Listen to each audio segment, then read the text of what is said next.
नमस्कार दोस्तों, टीके स्टडी क्लासेस से मैं तेजकर्ण शर्मा मेरे प्यारे सभी मित्रों का स्वागत करता हूं। देखिए फ्रेंड्स, हम राजस्थान की ज्योग्राफी में आज हम एक नई परियोजना के बारे में पढ़ने वाले हैं।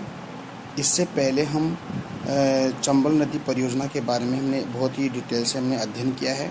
आज हम बिशलपुर परियोजना और इसके अलावा अन्य परियोजना के बारे में हम बात करने वाले हैं। देखिए फ्रेंड्स, इसके अलावा जो भी परियोजना है उसके आपको सिर्फ नाम याद करने हैं, साथ ही साथ ये है किस नदी पर और साथ ही ये किस ज़िले में बनाई गई है। इतना ही आपको याद रखना है क्योंकि यहाँ से भी क्वेश्चन आते रहते हैं। ठीक है, तो समय को ज़्यादा ख़राब ना करते सीधे ही टॉपिक पे चलते हैं। देखिए फ्रेंड्स, बिशलपुर परियोजना की बात अगर हम करें तो बिशलपुर परियोजना, इस परियोजना का विकास टोंक ज़िले में बनास नदी पर किया गया है। यानी कि टोंक ज़िला है, टोंक ज़िला का एक गांव है बिशलपुर। इस बिशलपुर गांव से ही इसका नाम बिशलपुर परियोजना पड़ा है। ये टोंक ज़िले के अंदर इसका डेवलप किया गया है। साथ ही ये कौन सी नदी पर बनाई गई है? बनास नदी पर ये परियोजना बनाई गई है।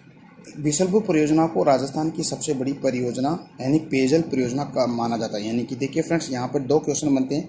एक तो राजस्थान की सबसे बड़ी परियोजना IGNP इंदिरा गांधी नहर परियोजना, और राजस्थान की सबसे बड़ी पेयजल परियोजना वो है बिशलपुर परियोजना। तो ये दो बात आपको ध्यान में रखना है कि राजस्थान की सबसे बड़ी पेयजल परियोजना कौन सी है? बिशलपुर परियोजना टोंक जिले के अंदर बिशलपुर गांव में और बनास नदी पर बनाई गई है। और राजस्थान की सबसे बड़ी परियोजना IGNP इंदिरा गांधी नहर परियोजना के बारे में ये परियोजना है। क्योंकि डियर फ्रेंड्स, IGNP के बारे में बहुत ही डिटेल से हमने एक या दो वीडियो अपलोड किए हैं, बहुत ही डिटेल्स इसको मैंने पढ़ा है। तो अगर इसको और भी बेहतरीन तरीके से पढ़ना चाहते हो तो आप पीछे वाले वीडियो को आप देख लीजिए। ठीक है, तो देखिए आगे बात करेंगे। यानी कि बनास नदी पर बिशलपुर बांध बनाए, इस पर बिशलपुर बांध बनाया गया है। यह राजस्थान का एकमात्र बांध है जो पूरी तरह से कंक्रीट से बना है। यानी कि ये जो बिशलपुर बांध है ये राजस्थान का एकमात्र ऐसा बांध है जो कंक्रीट यानी कि जो रोड़ी बजरी के माध्यम से इसको बनाया गया है ना। तो कंक्रीट के माध्यम से ये बनाया गया है। आई होप डियर फ्रेंड्स ये बातें आपको समझ में आ रही है। देखिए फ्रेंड्स, इसके पर्पज़ की बात करें, इस परियोजना के पर्पज़ यानी इसके उद्देश्य की हम बात करें तो डियर फ्रेंड्स इसके दो उद्देश्य बताएंगे। एक तो सिंचाई के लिए यानी कि एग्रीकल्चर यानी कि कृषि के लिए, ठीक है, और एक पेयजल के लिए। किसके लिए? पेयजल के लिए यानी कि पानी पीने के लिए, और साथ ही अनेक इंडस्ट्री एरिया के अंदर इसका प्रयोग किया गया है। तो फ्रेंड्स इसके दो उद्देश्य हैं, एक तो आपको पता है सिंचाई और पेयजल के लिए। देखिए फ्रेंड्स, जो बनास नदी परियोजना है, इस बनास नदी परियोजना 5 ज़िले इसमें लाभान्वित होते हैं। देखिए 5 ज़िले कौन कौन से लाभान्वित है? पहला तो आपको पता है टोंक है ही। टोंक में इसका टोंक के अंदर इसका ये परियोजना बनाई गई है बनास नदी पर। फिर इसके लाभान्वित अपना जयपुर भी जैसे बनास नदी के पानी को यूज़ में लेता है। साथ ही अजमेर को भी और बूंदी को और सवाई माधोपुर। डियर फ्रेंड्स, ये 5 ऐसे ज़िले हैं जो बनास नदी परियोजना को लाभान्वित होते हैं। बहुत ही इंपॉर्टेंट है डियर फ्रेंड्स, ठीक है, तो आप इसको याद रखिएगा। टोंक, जयपुर, अजमेर, बूंदी और सवाई माधोपुर। ठीक है, आगे अगर बात करें तो फ्रेंड्स इसके बारे में, इस नदी के पानी प्रवाह को बढ़ाने के लिए यानी कि इसकी पानी की आवक क्षमता को बढ़ाने के लिए इसमें क्या किया गया है? इसमें नलकूप और पंप सेट लगाए गए हैं। यानी कि नलकूप और पंप सेट आपको पता है, नलकूप बोरवेल जिसको हम बोलते हैं, तो नलकूप और जो पंप सेट इसमें लगाए गए। और इसके 4 मुख्य स्थानों पर ये पंप सेट लगाए। 4 कौन कौन से ऐसे स्थान हैं जहां पर पंप सेट और नलकूप बनाए गए?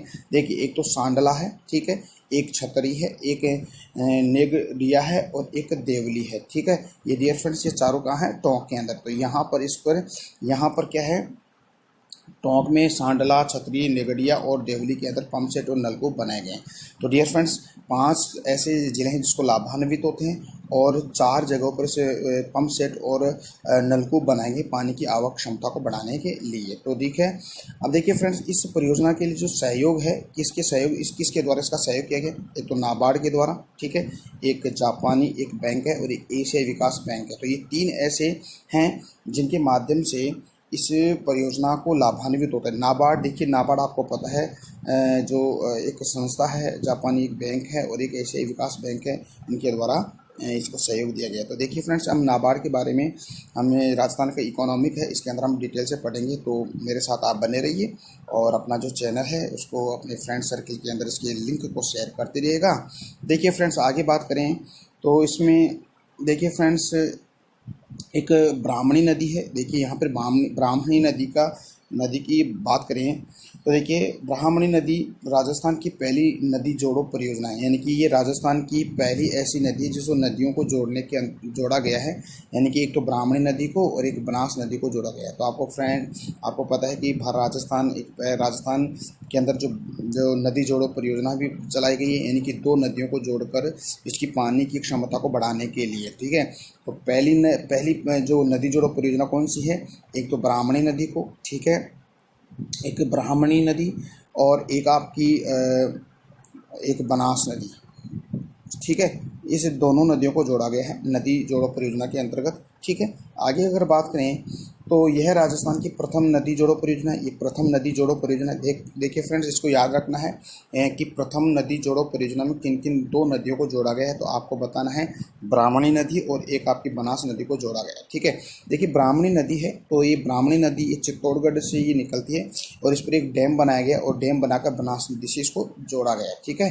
तो आई होप डियर फ्रेंड्स ये आपको बातें समझ में आ रही है। आगे हम बात करेंगे, देखिए कुछ ऐसी परियोजना है जिसके नाम ही अजीबोगरीब हैं। इन नामों को आपको याद करना है और ये कौन से ज़िले के अंदर है ये आपको याद रखना है। जैसे चूरू बिसाऊ परियोजना है, चूरू झुंझुनू में, ये कोई खास बात नहीं है, आपको वैसे याद हो जाएगा। चूरू बिसाऊ परियोजना कहाँ है, चूरू झुंझुनू में। देखिए एक बूंगी परियोजना है, देखिए बूंगी राजगढ़ परियोजना, इसका उद्देश्य चूरू और झुंझुनू जिले में सिंचाई एवं पेयजल की आपूर्ति करने के लिए बूंगी राजगढ़ परियोजना चूरू और झुंझुनू में बनाई गई है। इसकी आपूर्ति यानी कि इसकी आपूर्ति IGNP इंदिरा गांधी नहर के द्वारा जो लिफ्ट नहर निकाली गई है, इस लिफ्ट नहर के द्वारा इसकी पानी की आवक क्षमता इसमें बढ़ जाती है। तो ठीक है, आगे अगर बात करें तो जवाई परियोजना। देखिए फ्रेंड्स, जवाई परियोजना के बारे में आपको पहले भी आप जो अपने RBSC की जो बुक्स वगैरह है उसमें जो जवाई परियोजना के बारे में बहुत ही डिटेल से दे रखा है। तो इसमें देखिए जवाई परियोजना कहाँ है, पाली के अंदर है, ठीक है। ये जवाई परियोजना पाली के अंदर है और जवाई नदी पर है। इसका उद्देश्य आपको पता सिंचाई और पेयजल के लिए और लाभान्वित जिले कौन कौन से, एक तो आपका पाली है, जोधपुर है और एक आपका जालोर है, ठीक है। अब यहाँ से एक क्वेश्चन बहुत ही इम्पोर्टेंट क्वेश्चन निकल के आता है कि मारवाड़ का अमृत सरोवर किसको कहा गया है। तो मारवाड़ का अमृत सरोवर जवाई बांध को कहा गया है, यानी कि पश्चिमी राजस्थान का मारवाड़ का अमृत सरोवर जवाई बांध को कहा गया है। तो यहाँ से ये मोस्ट क्वेश्चन निकल के आता है। तो फ्रेंड्स इसको भी आपको याद करना है, ठीक है। आगे अगर बात करें तो फ्रेंड्स एक परियोजना है सेई परियोजना, ठीक है। सेई परियोजना में सिर्फ आपको याद क्या करना है, सेई नदी है और ये कहाँ पे है, उदयपुर में। इसके अलावा इसके अंदर और बातें अगर करें, सेई परियोजना के पानी को एक सुरंग के माध्यम से, यानी कि इस परियोजना का जो पानी है इस पानी को एक सुरंग के माध्यम से जवाई बांध में पहुँचाया जा रहा है, यानी कि उदयपुर से पाली तक एक सुरंग के माध्यम से सेई परियोजना का पानी जवाई बांध में पहुँचाया जा रहा है, जिसमें जवाई बांध में पानी की जो क्षमता कमी ना है, यानी कि क्षमता क्या हो जाती है, बढ़ जाती है। तो डियर फ्रेंड्स ये सेई परियोजना है। सेई परियोजना उदयपुर में, आपको मैंने बताया कि कुछ ऐसे ही अजीबोगरीब नाम है, उसकी परियोजना के नामों को आप को रिलेटेड करोगे उसके डिस्ट्रिक्ट से, ठीक है। तो सेई परियोजना आपको पता है कहाँ पे है, उदयपुर में। इसके अलावा मैंने आपको बताया था कि जवाई बांध कहाँ है, पाली में। तो ऐसे आपको याद करना है, ठीक है। अब देखिए ईसरदा परियोजना देखिए डियर फ्रेंड्स, ईसरदा गाँव है एक और ये सवाई माधोपुर में। तो ईसरदा परियोजना कहाँ पे है, सवाई माधोपुर में। जवाई बांध कहाँ है, पाली के अंदर। और ईसरदा परियोजना है सवाई माधोपुर में, ठीक है।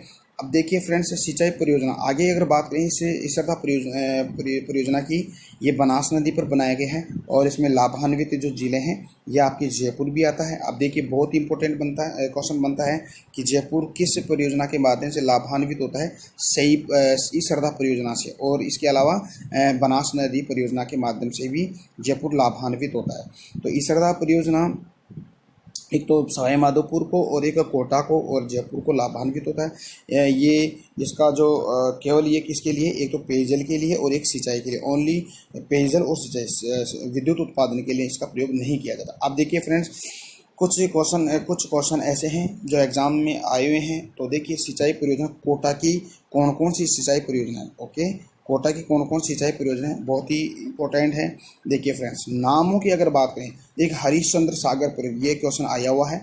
सावन भादो परियोजना भी आया हुआ है, आलनिया परियोजना और तकली वन परियोजना। आलनिया नहीं आया, लेकिन ये 3 ऐसे सब परियोजना है जो कोटा के अंदर है। इस हरिश्चंद्र सागर परियोजना काली सिंध नदी पर कोटा में बनाया हुआ है। सावन भादो परियोजना चंबल नदी पर कोटा के अंदर बनाया गया है। आलनिया परियोजना, ये आप आलनिया एक नदी उस पर है। और ये तकली परियोजना बहुत इंपॉर्टेंट तकली परियोजना है।